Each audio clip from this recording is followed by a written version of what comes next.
in this video, we're going to be discussing diseases and disorders. As an introductory phase for you, you are going to have these mentioned all the way through your classes. When you're doing skincare, they'll be in the skincare. When you're doing manicuring, you'll have your nail diseases. When you're in hair, you'll have scalp and hair diseases. So all this is going to be repeated throughout the time. I just want to give you an introduction, give you an idea on how the state board thinks, because that's important. In the CIBs are in Module 6 for you, and those are straight from the state board. It's the written portion of the exam for Cosmos, estheticians, and manicuring. There's 3 of them there. You will take the one from the class you're in, and I want you to go into the diseases section of that, where they're actually listing what they think is important. Now remember, your exam is 100 questions on a book this thick. So how do I know what to study? It can be a really overwhelming thought, and especially when you're just beginning and everything is so foreign to you. But if it's listed in the CIB specifically, then that's a starting point, because if they've mentioned it, they're going to ask you questions on it. In Article 12 in your regulations, the state board lists a few, and you'll go to barbercosmo.ca.gov to get your Article 12. I may have made a copy of it, stuck it in a module. I can't remember. But you know what I can do is I can add it to Module 6 as we speak. So maybe you can see it there so you don't have to go searching for it. When we're talking about diseases, we need to know how they're spread so that we can stop it. Okay, so I have communicable diseases, and these are a transfer of bodily fluids. The HIV, hepatitis C, the sharing of needles and such, sexual contact is a very common way for communicable diseases to be spread. Then I have contagious. Contagious diseases are airborne viruses like the measles and the mumps. One kid at school gets the measles, all the kids get the measles. One kid at school gets chicken pox, all the kids get chicken pox. And so if there's a cold or a flu, these viruses are very easily contagious because they're in the air. Then you have infectious, and these are spread via contact. I touch my finger, then I touch your finger, and we spread. The most common: dirty combs and brushes, dirty manicure tools, and the brushes I'm speaking about would be makeup brushes, hair brushes, tweezers, nippers, scissors, anything that is going to have somebody else's germs on them that I can pass to somebody else, which is why the state board is very clear on disinfection processes. That will also be in each of your classes. When you have eyebrow arching, for instance, they're going to tell you how to keep your tools clean and disinfected. When you're doing makeup, they're going to tell how to keep your brushes clean and disinfected. When you're doing hair cutting, how to keep your hair cutting tools, and especially those clippers. How are you going to keep those disinfected and clean so that you don't spread disease from someone else to another person? I remember when my first grandson was born, I took him to the barber when he was about 6. And because he was a drug baby, and way back, he's 35 years old now. So HIV was relatively new, and we didn't really know how it was spread. We knew it was bodily contact, but my girlfriend used the clippers on his neck and gave him a razor burn that drew blood. Okay, now there's blood on the clippers. She set him down on her station, dusted him off, and we talked for a little bit. And then, I moved away, and another client came in and sat in the chair. She picked up those same clippers and did his hair. And I'm like going, I don't believe I just saw that. And it's the last time I went in the salon, because you can't just use one tool and take it to another person, especially if there's blood on it. Bloodborne Okay, HIV, hepatitis. We didn't know if he had it or not. We didn't know if he had hepatitis C. We have no way of knowing that. So you want to make sure that all of your tools are disinfected. Now, when we say the word disease, everybody automatically thinks, oh my gosh, horror story, you're going to get sick. That's not what the word means. I broke it down into, because the prefix dis means against, and ease means the normal. So a word that's classified, a name that's classified as a disease, just means it isn't normal. Now, most diseases end in OSIS, and I put a couple of them down here. Onychomycosis, onychogriposis, onychoptosis, onycholosis, onychophosis, onychoptosis, because when it ends in osis, it means it's a disease, which means it's just not normal. That's all it means. Disorder. 1, 2, 3, 4, 5 is the correct order. But if I have 5, 3, 2, 4, 1, I'm disordered. Okay? If I have a disagreement, I'm not agreeing with you. Dis means against, and we're not agreeing. That's all it means. Now, whether it falls into infectious, now those words are going to end in itis. I-T-I-S. That is always a no-no to work over. If the word you're looking at ends in itis, like onychitis, that's an inflammation of the nail, you can't work on it. Okay, dermatitis is an inflammation in the skin. You can't work over an inflammation on the skin. They don't have a scalpitis, by the way, hairdressers. So you're okay on basically the itis words for hairdressers. But the germs that we're going to talk about fall into 3 main sections. Remember, the state board says that your disinfectant has to be virucidal, fungicidal, bactericidal. It has to have those capabilities. All right, and so in the fungus, I just listed a few of the very common. You're going to go to your CIB to find out which ones fit into these categories. The tinea is the medical term for ringworm. Tinea pedis is on the feet, and we call it athlete's foot. Tinea capitis is ringworm on the scalp. Tinea manus on the hand, and tinea unguium of the nail. And so is onychomycosis. Both of these are ringworm of the nail, but anything that ends in IUM denotes soft tissue. So it's going to be the ringworm under the nail bed, which is not really pleasant, okay? And then you have the greenish mold that comes under the nail enhancements. When acrylic nail, artificial nails first came out, it was very common for there to be a lift at the side of the nail, and they were getting green mold growing under there because the water would get trapped and it couldn't evaporate out of. A lot of times that happens even on the natural nail. If you wear polish all the time, and if there's a crack and you don't get it dry, it's very easy for you to pick up that greenish mold. The virus, the verruca, is the most common, and we call it a wart. Warts are highly infectious.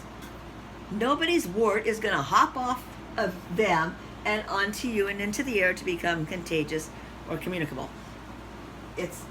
And herpes simplex is what we call a cold sore. There's also eye herpes. All right, so you have to be extremely careful with herpes. This is denoted by small watery blisters. One of the questions on the state board is, after you have removed the makeup, you notice little watery blisters on the side of the mouth. What do you do? Your choices could be stop the service, refer to a physician, and there's a number, but the answer was postpone the service.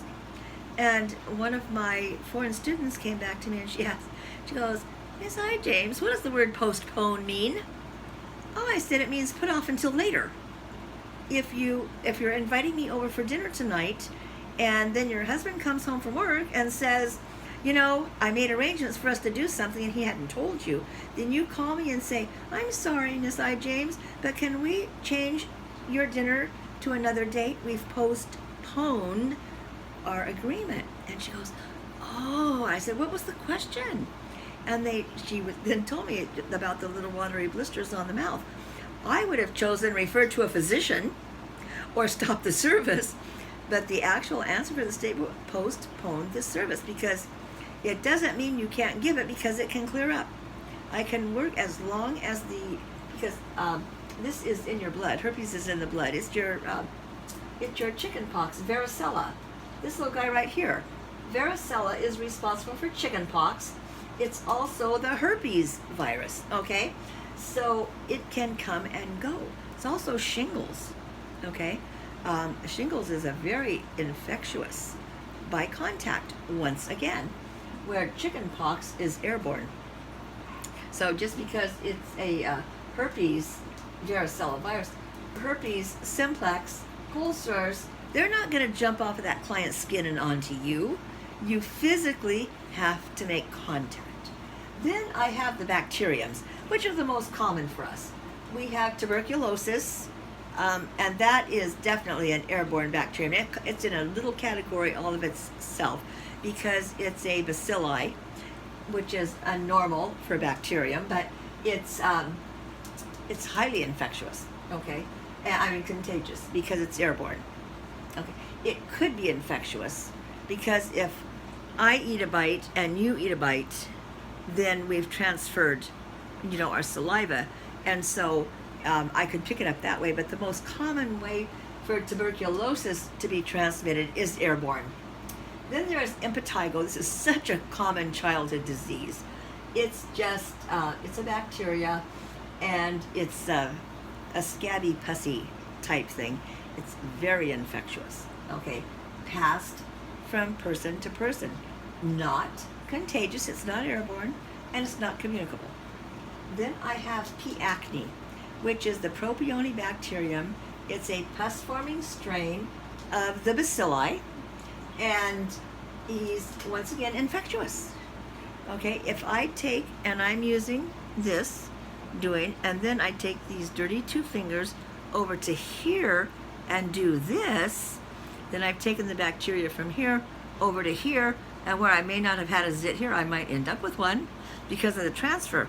So I'm going to wear gloves. I'm going to cover my fingers with a little tissue or cotton. I'm going to expel whatever it is. Then I'm going to throw those little things away. I'm going to wrap fresh ones before I go to another location. I'm not going to just keep hopping around the face with my, I'm gloved, that's for me, okay? But the little pieces of tissue are for her. It also collects any little lymph, and the pustules stick to that piece of cotton that you've wrapped or tissue, so you need to take those off and throw them away. Then you wrap again and you extract in another area, but you don't take the same extraction fingers and move it aside, and that's what you do at home with nothing on your fingers. I got a zit, scratch, scratch, scratch, push, push, push. Is that one coming over here? Did we wash our hands between? No. And then we wonder why we're breaking out. Remember, P. acne is a infectious, it's a contact bacterium. Strep throat is also contact. Okay, it's your sore throat. So if I have a drink and I'm having a Coke, I sit it down, and one of my kids walks by, Mom, can I have a sip of your Coke? And they pick it up and they drink it too. Well, whatever I have, they're now exposed to. So I have to be very careful. And you don't know when that's happening. I remember my daughter was in the lab class in one of her science classes, and the teacher had them collecting saliva out of their mouth, putting it on a plate and sticking it under a microscope. And so she took her saliva, put it under a microscope, and she's looking through the microscope, and she goes, oh my goodness, I have a strep throat. Look at all the bacteria are lining up in little chains, like little soldiers, like pop beads, okay? And she didn't even have symptoms yet, okay? And the teacher came over and he looked and he goes, how'd you know that was strep? She goes, my mom teaches bacteriology in school.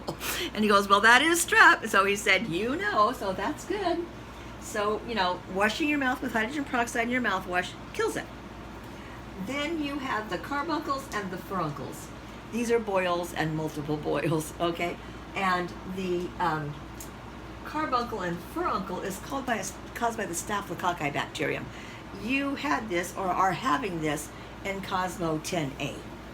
It's a little more in depth there, okay? And then remember, P. acne is not staph, it's the bacilli.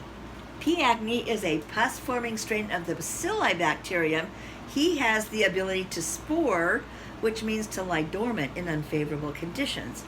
The analogy I give of a spore is 100 years ago when we had ice cube trays. Does anybody remember ice cube trays? Do they still have ice cube trays? Okay, so I'm having a party, and I have all my ice cube trays lined up. Okay, and I I turned my head, but my still drifted into that water. Okay, now let's say I had a cold. My cold virus is in the water. I put, the water in to the freezer, and it starts to freeze.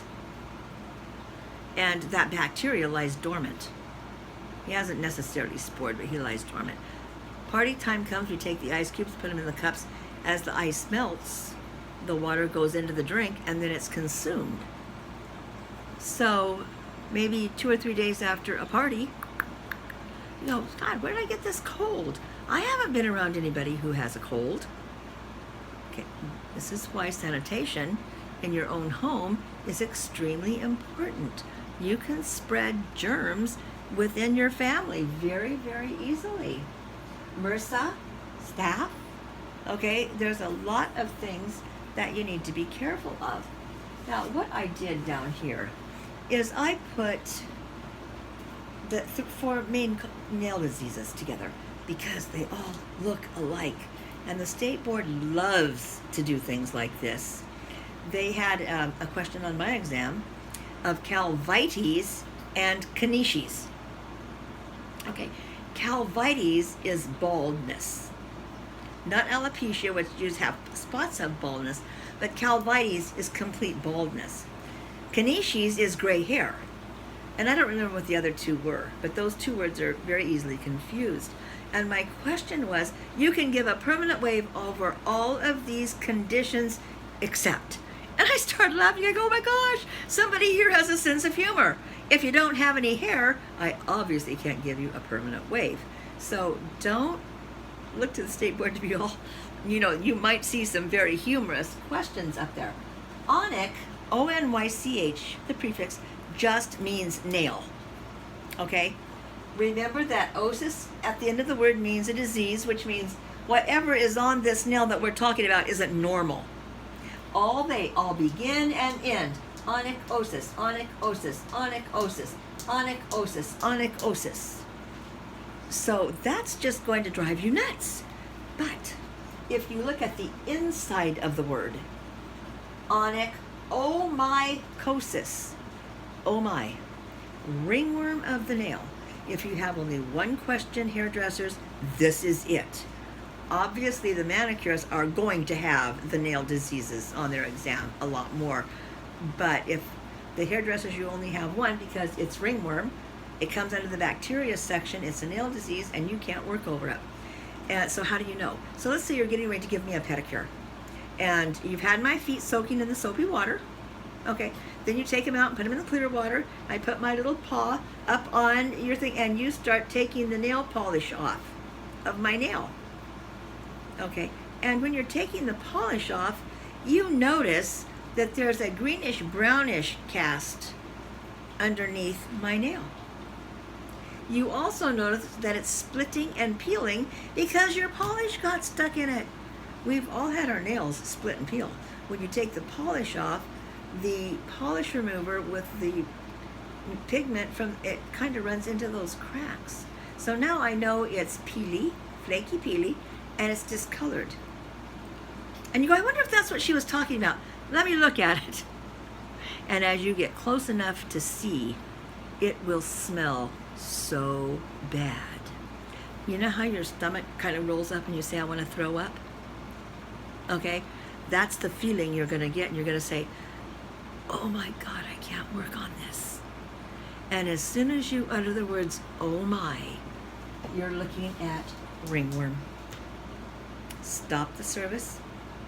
Tell her to go see a doctor, get medication for it, wash, sanitize your hands, sterilize, disinfect anything that had to come in contact with her. Be sure any towels that you had around her feet are immediately placed in a soil container, which they're supposed to be anyway, but now I gotta be careful. When I scoop up those dirty towels, I could reinfect myself.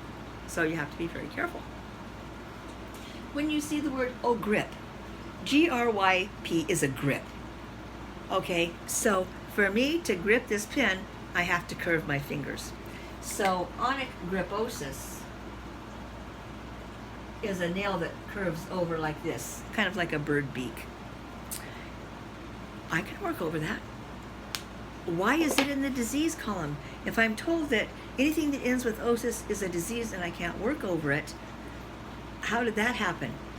Well, I was in the salon one day and a lady came in for a pedicure. I hate pedicures. Number one, they hurt my back. Okay? I just don't like giving pedicures. Now you have to back up your bus to 1970. Okay? A long time ago. How much do you think a pedicure cost back then? $2, $3, $4? Okay. So, I'm like, how do I answer her question? Do you guys do pedicures? I can't say no, I can't refuse the service. So I said yes. She said, how much are they? I said $50. And she was supposed to go, $50? I have to go somewhere else. And I'm going, yeah, that's the answer I want to hear. She goes, okay. And I'm going, oh my goodness, now what do I do? How do I justify a $50 pedicure? Oh my goodness, I went in the back room and all I had was a dishpan full of hot soapy water. I didn't even have a tub that vibrated. And I'm like going, oh my goodness. I don't believe she said, okay. So I get out the hot soapy water, put her feet in it, soak them, take off the toenail polish, and I said to her, oh, I see you have onyx griposus. She goes, yes, I do. How do you know? And I said, well, it only means curvature of the nail. And her toenails were curving down over the end of her toes. She goes, I know what it means. I'm a doctor. And I went, oh, great. To myself, of course. Now I'm diagnosing. So, number one, I'm way charging more than I should. Number two, okay, I'm diagnosing. So I said, you know what? Let me ask you a question. So she said, what? I go, I was told in beauty college that disease means that I can't work over it. And obviously that doesn't apply here. She's the one that gave me the definitions. And in the meantime, we're talking and she's talking about her day. And she goes, I just am so relieved to have my feet done. She said, I've been in surgery all day and they hurt so bad. Light bulb goes on in my little brain and I go, aha, acupressure, massage on the bottom of the feet. So what I did, and they have little signs up for you. So as a manicurist, you need to get the diagram of the hands and the feet, and it gives you the acupressure points and what part of the body is relieved. I spent 15 minutes on each foot and leg. Okay, she brings out a $100 bill and said, thank you, and walked out the door. I was like blown away. And she goes, I'll see you next week. And I'm thinking, no, you won't, because I'm only substituting for somebody, and I wasn't there the next week. So I wonder what she thought when she went in for a pedicure. They told her $3 or $4 or $5. She goes, what happened to the $50? But you know, once again, it's not about the money, it's what you get. Nobody is going to spend that amount of time massaging the bottoms of the feet, making sure that you hit the acupressure points, much less up the leg. But I had to justify $50. But in the process, I earned myself a $50 tip. So remember, it's not about the money. It's about the service the client got for her money. And when you tip, what is that based on? A tip is based on your relationship with, if you're in a restaurant, with your server. Did they keep your coffee cup filled? Did they keep your water cup filled? Did they come back and say, is everything okay? Do you need more of this? Do you need more of that? Is there anything I can do for you? They come by every maybe 5 or 10 minutes to see if you're doing okay. And you're going, wow, this is great. Then at the end, when you decide, you know what, I think I'd like a dish of ice cream. And when you get your bill, it's not on there. And you go, excuse me, you forgot to charge me for the ice cream. She goes, oh, that's okay, I'd already printed the bill. Now I up the tip, right? Because of the service and the relationship I've built with this person. Tipping is not automatic. It's something that you earn, and you need to make sure that the client has a really good experience in your salon. Crypt. Everybody's heard of the movie Tales of the Crypts. We're not talking about the Crips and the Bloods. We're talking about crypt as in a grave, a thing that's in a wall. Okay, so when you see the word crypt, you have an ingrown nail. Your toenail has grown into the wall, and it's called onyc cryptosis. Nail in the wall. And that's not normal. Onycholosis is a loosening of the nail plate from the nail bed. I can work over that. This little dude over here is a beauty. Onychoptosis or onychophosis. They don't sound anything alike, but nobody's talking to you at the state board. The only difference in these two words is the T and the H. Okay? So this is onychoptosis, and this is onychophosis, because PHs are pronounced like Fs. So if I'm talking to you, the words don't sound anything alike, but when you're in a state board testing environment and you see these two words and you're going, oh my God, which one? Well, chopped is a complete loss, chopped off. Okay, just remember the nails have been chopped off. And it's the result of syphilis. And they're not coming in if they have this, by the way, because it's a loss of all 10 toes and all 10 nails. So I don't have any toenails, I don't have any nails, I'm not coming in for a mani-pedi, am I? Okay, so you're probably not ever going to see. If a person comes in and she goes, oh, my husband was going to come in for a pedicure, but I had to cancel because all of his toenails fell off. They'll go, oh my God, he has syphilis. No, that's not it. If you're a 10K runner, the packing of your toes hitting the pavement and that running movement bruises the nail plate, and it's very common for the toenails to fall off. It has to be fingernails too. It has to be everything. Nobody's coming in for that, okay? Onychophosis is a hardening of the skin under the nail, and it causes onycholosis. Onychophosis, let's just say I'm a hairdresser and I'm a shampoo person for the salon. All I do is shampoos all day, and I don't wear gloves.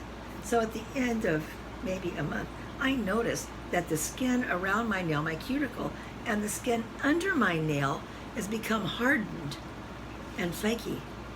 Okay, so if the nail under my free edge has become hardened, the nail plate is going to come loose.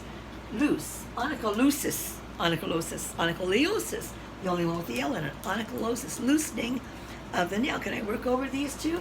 I absolutely can work over them. I'm going to recommend oil manicures. I want to make sure that everything that she needs, I'm doing. So when you're having questions at the state board, these are the kind they like. What do you recommend? This would be oil manicures. What do you recommend? Oil manicures. So there's a whole lot of, once again though, manicures. When you get into your CIB over here, you're going to look at the specifics that they mention, and as you take your manicuring classes, that teacher is going to go over this again with you because it's very important. So these things are going to be repeated on a regular basis. This is just the introduction to give you an idea what to expect, but so you don't have a panic attack. Remember, your CIB is your first line of study.